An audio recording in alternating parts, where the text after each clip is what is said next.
Well, good morning, Annie. Hi, Carrie. It's time for another Friday Crumbs from the Pop Tarts. I know. It's just, this weekly thing, you never know what we're going to come up with. And it's just, it's another Friday. Yep. Who knew? And totally don't know what's going to come up because you were picking the readings and I have no idea what it is, but looking forward to it. So today is Friday, November the 20th, I think you just 20th? said. 20th? Yep. And this is our daily good news. And man, it feels like a long time since we did this because we pre recorded while I was off on my sort of modified holiday. So. Yeah. And so it's been kind of a chance I looked at the readings for today, and there's a reading that comes from Malachi. And we don't spend a lot of time with Malachi because, again, Malachi wasn't actually a person. Mm-hmm.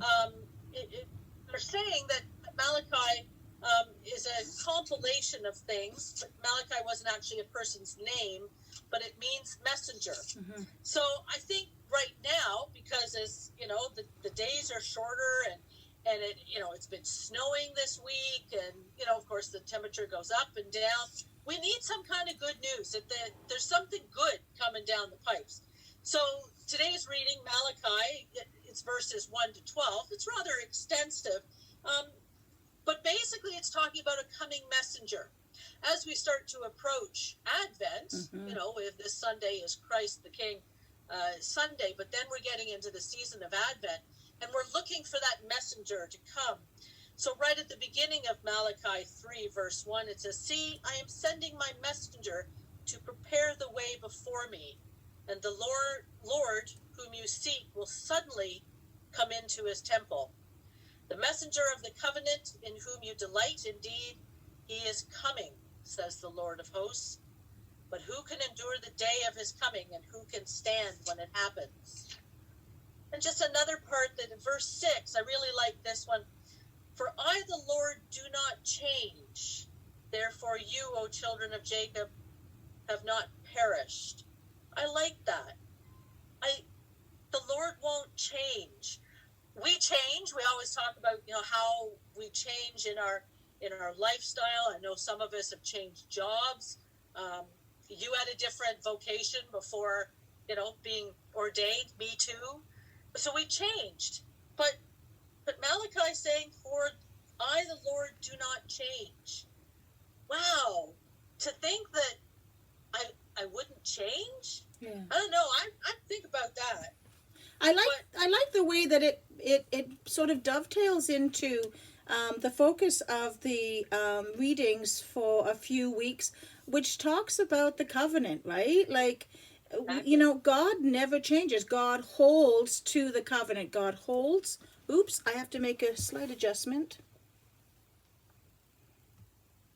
There we go. Technical issues.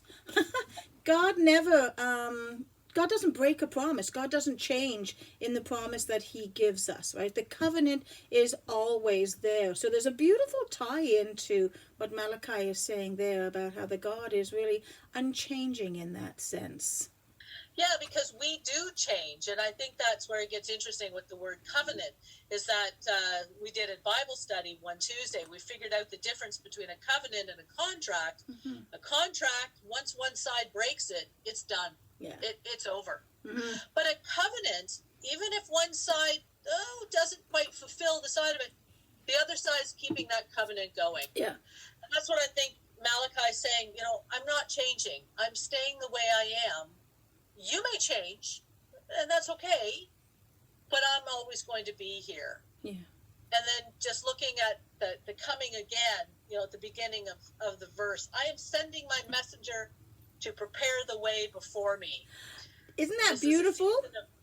Yeah, isn't it great? Because it ties right into what John the Baptist says, right? Right, and so there's this beautiful dovetail into our Advent season. Preparing the way. Now, this year our preparations are going to be somewhat different, I think. Yes. But, I'm seeing people putting out lights, Mm-hmm. For Christmas, and doing all the preparations around the house that they always have had to do. Mm-hmm. And we're preparing our house in Christmas and church. We're going through Advent. Advent isn't going to change just because we're wearing masks, and we're still going to hear the hymns and hear the music. And, That's right. and you know what? We have the hymns that come out on Sundays. You can do the sing-along. How cool is that? You're going to do your own, Advent carols and Christmas carols online in your own home. Absolutely. And those are being prepared as we speak, which is so exciting. Well, I just, there's something about being prepared. I mean, I was a Girl Guide for many, many years, and that was, that's the motto of Girl Guides, with being prepared. Mm-hmm. But it's just, I'm sending a messenger and preparing the way. Yeah. But we really don't know what that's going to look like. That's going to be the cool part. It's going to be kind of a surprise. Well, and I know we've got a lot of angst at the moment in all of the changes that are happening in our lives. But we know, we have a history of knowing that the things that don't change won't change. So we greeted Easter morning with none of our expectations about how it might roll out met. But what was met was the expectation of the resurrection of Christ. Right. So even as we walk a very different looking road through Advent to Christmas, we know that the promise of Christmas is still there. The birth of Christ, the way we celebrate it, or the fact that we do celebrate it, doesn't change, right? The message and the central meaning of Christmas hasn't changed. And while we may change the way we gather and worship, who we worship doesn't, right? And there's solidity in that. Yeah, exactly. And that's the stuff. The whole world around us is changing, and sometimes too fast, and we don't know what. But we have some comfort in knowing that Christmas will still come again. That's right. And everything, the family, it may not look the same, but we're still going to have a nice dinner, and we're still going to worship, and we're still going to do what we've always done. Mm-hmm. the same time. Mm-hmm. Maybe not the same way, yep, but at the same time. And I think that's important too. I think everybody's kind of grasping right now at keeping something that's positive, hence crumbs from the Pop-Tarts, but something that's positive, that's a good memory. That's a positive memory from Christmases gone by. I know more people are going to be saying, oh, well, remember when? Yep. Because here we're not going to, right? Absolutely. And looking below that to see what's really at the heart of it. Because what's at the heart of it is the peace that hasn't changed, right? This incredible gift that was given to the world, that God made himself so vulnerable that he came to live among us as a child. And not a child of an affluential family, but a child of a poor and insignificant family. And so how we can see and how we can relate to Christ's experience and how Christ represents us all in our utter humanity, and knowing that we are represented by him in his utter divinity as well. Well, that just wraps that up, that sermon. I think that's perfect, because we capture that somehow, and then, it's good. There we go.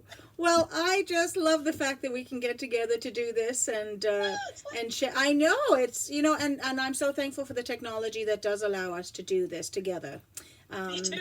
But it, and hopefully one day soon we'll do it side by side facing the same camera. That would be fun. That would be fun. That would be fun. But thank you for sharing part of your day with me as we share the good news of the gospel on our daily good news. So take care.